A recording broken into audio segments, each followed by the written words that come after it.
안녕하세요. 빅머니의 권미란입니다. 베어마켓 랠리 1월 효과가 이어지고 있습니다. 정책적인 기대감, 장밋빛의 전망에 대한 기대감, 1월 효과의 성격을 알아볼 수 있는 대목이고요. 베어마켓 랠리는 약세장 속에서 주가가 일시적인 상승을 나타내는 국면을 이야기합니다.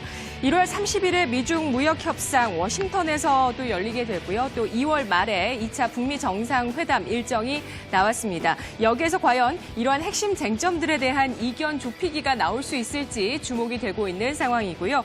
베어마켓 랠리를 더 즐겨도 괜찮겠다라는 의견들 현재 증권가에서 나오고 있습니다. 하지만 안도랠리와 불안감 사이 우리가 지금 이 안에 있다라는 사실은 인지를 해 두셔야 되겠죠. 베어마켓 랠리 1월 효과가 좀 더 진행될까 아닐까 이에 대한 의견에서는 증권가에서는 더 간다라는 의견이 좀 더 많은 상황입니다. 이번 구간의 상승을 좀 더 즐길 수 있겠다면서 2100선에 안착을 하면서 추가적으로 지수가 조금 더 레벨업 될 수 있는 그러한 여건들이 형성되고 있다라고 설명을 하고 있는데요. 함께 살펴보시죠. 삼성증권은 오늘 언더슈팅의 해소 과정이라는 리포트에서 지난 1년간 코스피의 하락의 주된 요인들이 최근에 해결점을 모색하고 있다라고 분석하고 있습니다. 지난해 국내 증시의 하락 요인들 3단계로 나눠서 분류를 하고 있는데요. 1월 말에 나타났던 미국 국채 10년물 수익률의 급등 현상으로 인해서 나타났었던 인플레이션 텐트럼 7.1% 주가 하락이 있었습니다. 그리고 또 7월 초에 나타났었죠. 1차 수입관세 부과. 그 우려감으로 그 이전에 6월에 7.9%의 하락 나타났습니다. 10월 초에는 중립금리까지 한참 남아있다는 파월 연준 의장의 롱웨이 발언에 따라서 주가가 13.3%가 급락했었는데요. 하지만 연준과 또 중국 정부의 정책 기조 변화, 여기에 미중 무역 협상 진행까지 가시화되면서 주가의 일부 회복세가 나타나고 있는 국면으로 판단하고 있습니다. 기존의 하락 과정에서 되돌림이 나타나고 있는 국면이라고 해석을 하고 있는 것이죠. 다만 아쉬운 점은 현재 시장은 이벤트에 좀 더 집중하면서 이벤트에 의존한 성격이 짙다라는 점을 지적을 하고 있습니다. 아직은 경제 지표의 하락세와 더불어서 이익 추정치 역시 계속해서 조정 국면을 겪고 있는 양상이고요. 따라서 시장의 완전한 국면 전환을 논하기는 어려운 상황이지만 어쨌든 현재 하방 위험보다는 상승 시도가 추가적으로 좀 더 이어질 수 있겠다라고 판단을 하고 있는 것입니다. 반등 국면의 연속 성상으로 보되 추가적인 탄력은 다소 제한적일 수도 있겠다라는 의견 나오고 있는데요. 글로벌 유동성이 신흥국으로 향하고 있다고 합니다. 대신증권은 어쩔 수 없는 외국인의 매수세, 어쩔 수 없이 한국을 사는 외국인이라는 리포트에서 외국인의 패시브 자금은 11월부터 코스피를 사고 있다고 판단하고 있습니다. 이는 한국 주식의 밸류에이션 메리트보다도 현재 패시브 자금들이 주식시장의 지역 배분의 일환으로 선진국에서 신흥국으로 자금을 이동시키고 있다라고 판단을 하고 있는데요. 12월 미국의 기준금리 인상 기대가 후퇴하는 파월 의장의 저스트 빌로우라는 발언이 나온 이후 또 미중 무역 협상 90일 관세 부과를 휴전한 그러한 휴전 이슈들 나오게 되면서 12월부터 외국인의 매수는 좀 더 본격화되었다라고 분석을 하고 있습니다. 따라서 추가적인 신흥국의 자금 유입 여부는 미 연준의 금리 인상의 경로와 또 미중 무역 협상의 앞으로의 진전 상황들에 달려있다라고 조언을 하고 있는데요. 더불어서 이번 1분기에 신흥국 쪽에 자금이 유입되는지 여부, 외국인 수급에 영향을 줄 수 있는 변수들 세 가지로 판단하고 있습니다.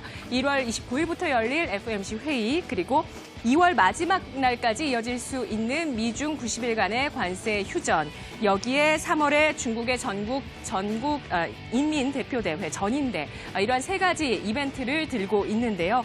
이 세 가지 이벤트 모두 긍정적일 것이다라고 판단을 하고 있습니다. 따라서 1월 이후에 외국인의 패시브 자금은 계속해서 3개월에서 6개월가량 이어질 수 있겠다라고 보고 있는데요. 다음 보시죠. 현재 1월 들어서 외국인 쪽의 매매 동향을 보시면 한국, 대만, 인도, 태국을 비롯한 아시아 7개국의 동향입니다. 2019년 보시면 현재 우리나라 중심으로 가장 강하게 들어오고 있고요. 인도 쪽으로도 강하게 들어오고 있습니다. 전체적으로는 인도네시아 쪽에도 강하게 들어오고 있고요. 전체적으로는 인도를 제외하고 전 아시아 7개국 가운데 6개국에 매수세가 진입하고 있는 상황인데요. 1분기 내내 패시브성의 자금이 지속될 수 있을 것이다 라면서 향후 적게는 3개월, 6개월 동안 코스피의 반등 국면이 이어질 수 있겠다라고 판단합니다. 종목보다는 지수로 접근하는 것이 유리하겠다면서 대형주 위주의 대응을 권하고 있습니다. 대신증권은 오늘 리포트에서 외국인의 연속적인 순매수가 들어오고 있는 쪽을 분석하고 있는데요. 그러한 쪽은 반도체, 건설, IT 과전, 보험, 상사, 자본재 같은 현재 밸류에이션 메리트가 높은 쪽의 업종에 진입하고 있다라는 분석도 함께 곁들이고 있는데요. 하나금융투자의 의견도 보겠습니다. 투자 심리와 기업 이익에 국면별 유망 스타일을 제시하고 있습니다. 현재 투자 심리는 올라가고 있고 기업 이익은 감익하고 있는 국면에 이사 국면에 해당한다라면서 대형주와 중형주 위주로 실적이 개선되면서 소외되어 있거나 저평가되어 있는 쪽을 골라서 접근해야 된다라고 보고 있는데요. 그러한 종목으로 W게임즈, 송원산업, 또 한국콜마, 실리콘웍스 등등 다양한 종목들을 뽑아내고 있습니다. 협상 당사자 간의 이견 좁히기가 굉장히 중요한 또 하나의 이슈는 바로 남북 경협과 관련되어 있는 2차 북미 정상회담입니다. 이에 따른 분석, NH투자증권은 여의도에서 쓰는 북한의 전략이라고 이야기하고 있는데요. 남북 경협주 지난 움직임을 보면서 앞으로를 전망하고 있습니다. 자, 지난해 전체적인 움직임을 놓고 봤을 때 지난 3월 30일에 마이크 폼페이오 미 국무장관이 방북했을 때부터 남북 경협주의 상승이 시작되었고 6월 12일 북미 정상회담 이전에 고점을 형성했다라고 판단하고 있습니다.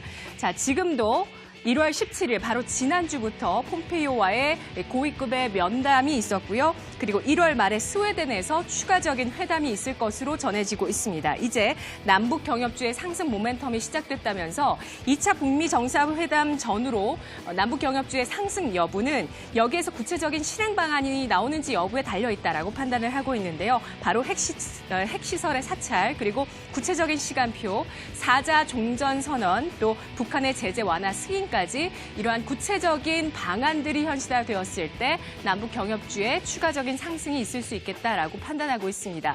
다음 보시죠. 자, 그렇다면 남북 경협주 고점은 2월 말 이전에 나올까요? 아니면 추가적인 상승 이어질 수 있을까요? 자, 일단 2차 북미 회담이 잘 끝나게 된다면 비핵화의 과정이 개시가 되게 될 것이고 그에 따라서 남북 경제 협력이 복원된다면 개성공단과 금강산 관광부터 재개될 가능성이 높겠다라고 보고 있습니다.